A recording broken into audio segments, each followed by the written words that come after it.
मैं हूं शाहीम हसन और आप देख रहे हैं इंडिया प्लस न्यूज़ चैनल। जिस तरीके से लगातार कोरोना महामारी के चलते हर अपडेट हम आप तक पहुंचा रहे हैं, उसी सिलसिले में मैं मौजूद हूं मुजफ्फरनगर के जिला एवं सत्र न्यायालय में। जी हां, हर एक वो व्यक्ति, हर एक प्रशासनिक अधिकारी, हर एक न्यायपालिका का वो अंग जिसने इस कोरोना महामारी के चलते पूरी मुस्तैदी के साथ अपने कर्तव्य का निर्वहन किया है, उन व्यक्तियों को हम आपके समक्ष ला रहे हैं, आपसे रूबरू करा रहे हैं, उनका परिचय करा रहे हैं। इसी सिलसिले में हम आज यहाँ पर पहुँचे हैं और बात करेंगे एक ऐसे व्यक्ति से जो कि न्यायपालिका के एक महत्वपूर्ण अंग के रूप में फ़िलहाल अपने कार्य को सुशोभित कर रहे हैं और जो सीनियर डिवीज़न फर्स्ट के रूप में कार्य कर चुके हैं और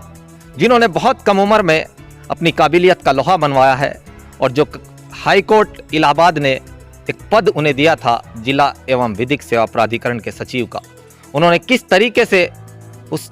कार्य में उस पद के जो कर्तव्य होते हैं उनमें चार चांद लगाए हैं, उनको बताने के लिए शायद इस समय मेरे पास सही मौका नहीं है, वो मैं आपको ज़रूर बताऊंगा। लेकिन फ़िलहाल आइए उनसे ही जानते हैं कि वो किस तरीके से अपने कर्तव्यों का निर्वहन इस महामारी के चलते कर रहे हैं, क्योंकि ऐसा समय है जिला विधिक सेवा प्राधिकरण के जो सचिव होते हैं, हाई कोर्ट के द्वारा जो कार्य, सामाजिक कार्य दिए जाते हैं, जो शिक्षा से संबंधित अदर कार्य होते हैं, जागरूकता के कार्य होते हैं, वो इन्हीं के द्वारा की जाते हैं। तो इसीलिए हम आज इनसे बात करने पहुँचे हैं। सबसे पहले तो सर मैं आपका स्वागत करना चाहूँगा इंडिया प्लस न्यूज़ चैनल में। Sir thank you.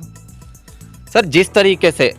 हम एक मुहिम चला रहे हैं कि जिन लोगों ने इस समय में अपने पांव पीछे ना खींचकर अपने कर्तव्यों का निर्वहन किया है, उन लोगों को हम सामने लाएं। सर, सबसे पहले मैं ये जानना चाहूँगा, जिस तरीके से इलाहाबाद हाई कोर्ट ने निर्देश दिए, उसके अंतर्गत आपने क्या क्या कार्य सामाजिक हेल्प के लिए किए हैं? मेरे कार्यालय में 2 पत्र उत्तर प्रदेश जिला विधिक सेवा प्राधिकरण से प्राप्त हुए थे। पहला पत्र 8 अप्रैल को प्राप्त हुआ था, दूसरा पत्र 15 अप्रैल 2020 को प्राप्त हुआ था, जिसमें ये निर्देशित किया गया था कि ज़रूरतमंद को, गरीबों को और मज़दूरों को आप भोजन सामग्री, मास्क और सैनिटाइज़र डिस्ट्रीब्यूट करें, बांटें। और इसके लिए हमें निर्देशित किया गया था कि आप जिला प्रशासन से सहयोग ले सकते हैं और उन व्यक्तियों से भी सहयोग ले सकते हैं जो इच्छुक हों। इसमें हमें यह भी निर्देशित किया गया था कि आप जो पैनल अधिवक्ता हैं और PLVs हैं, पैरा लीगल वॉलंटियर्स हैं, उनकी सहायता भी ली जा सकती है। तो जिला जनपद न्यायाधीश श्री राजीव शर्मा के कुशल निर्देशन में हम लोगों द्वारा 19 अप्रैल से ये कार्यक्रम प्रारंभ किया गया था और लगभग 70 परिवारों को हम लोगों ने भोजन सामग्री, मास्क, सैनिटाइज़र, जिसमें जिलाधिकारी महोदया और SSP भी वहां उपस्थित हुए थे, जो कि साईं धाम मंदिर के सामने जो झुग्गी झोपड़ी और गरीब लोग हैं उन्हें ये सामग्री वितरित की गई थी, जिससे उनको काफ़ी सहयोग मिला था। उसके उपरांत हम लोगों ने हर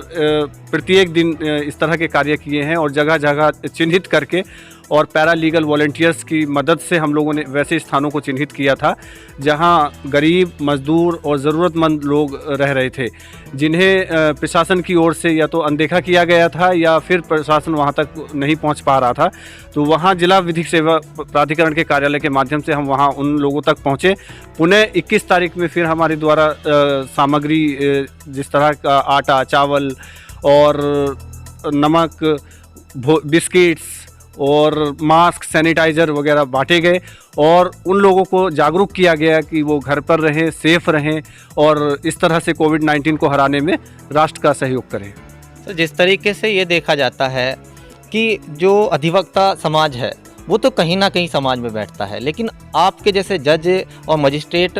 होते हैं, उनका जीवन कहीं ना कहीं इतना सामाजिक नहीं होता है। ऐसे समय में आप लोग अपने समय को कैसे व्यतीत कर रहे हैं? देखिए, इस महामारी में सब बराबर हैं और जहाँ तक पहले हम एक भारतीय हैं, उसके बाद हम लोग अधिकारी हैं, तो हमारा भी कर्तव्य है कि हम लोग भी इस समस्या में सरकार के साथ और राष्ट्र के साथ खड़े हों और अपना योगदान दें। इसी क्रम में जनपद मुजफ्फरनगर जसिप ने बढ़ चढ़ करके इस कार्यक्रम में अपना हिस्सा लिया है।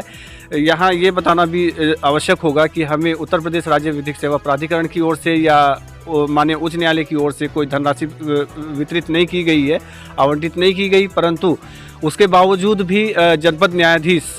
के कुशल निर्देशन में जनपद मुजफ्फरनगर जसिप के सभी न्यायिक अधिकारीगण ने इसमें अपनी इच्छा अनुसार अपना सही उल्लेख करना जरूर निस्तारण करते हैं और उनको रिहा करते हैं। अच्छा सर, आखिरी सवाल मैं आपसे करना चाहूँगा कि जिस तरीके से न्यायपालिका का कार्य बंद है और बहुत सारे कार्य बंद है विश्व के, लगभग देश के ही नहीं विश्व में, वो ये न्यायपालिका का काम अचानक रुका और शायद पहली बार आज़ादी के बाद ऐसा हुआ, कितना असर पड़ेगा न्यायपालिका का इस बंदी से? इस समस्या को हम लोग मिलजुल करके समाधान करेंगे, लेकिन महामारी से निपटना पहले हमारे लिए प्राथमिकता होनी चाहिए। और मैं समझता हूँ कि असर तो पड़ेगा और इसको पटरी पर लाया जाएगा, क्योंकि मैं समझता हूँ कि अगर प्रत्येक अधिवक्तागण जो कि वो भी इसी जस्टिस सिस्टम के पार्ट है, उनके सहयोग और प्रत्येक न्यायिक अधिकारीगण के सहयोग से हम इसको सुचारू रूप से पुनः कार्य को प्रारंभ करेंगे और इस देश के राष्ट्र में अपना योगदान देते रहेंगे। बहुत शुक्रिया सर, आपने हमसे बात की, बहुत सारी बातों का जवाब दिया और बहुत ही अच्छे शब्दों में आपने कहा और बताया। और ये ज़रूरी हो जाता है कि उन कार्यों को आगे लाया जाए जो सामाजिक कार्य होते हैं, और ऐसे समय में न्यायपालिका, कार्यपालिका और हर एक क्षेत्र से जिस तरीके से लोगों ने देश हित में कार्य किया है वो बधाई के पात्र हैं। इसी तरह के अपडेट, इसी तरीके के लोगों से हम आपको मिलवाते रहेंगे। बस जुड़ रहिएगा हमारे साथ। मैं Shahim Hasan, India plus news, Muzaffarnagar. India plus news, सिर्फ वही जो सही।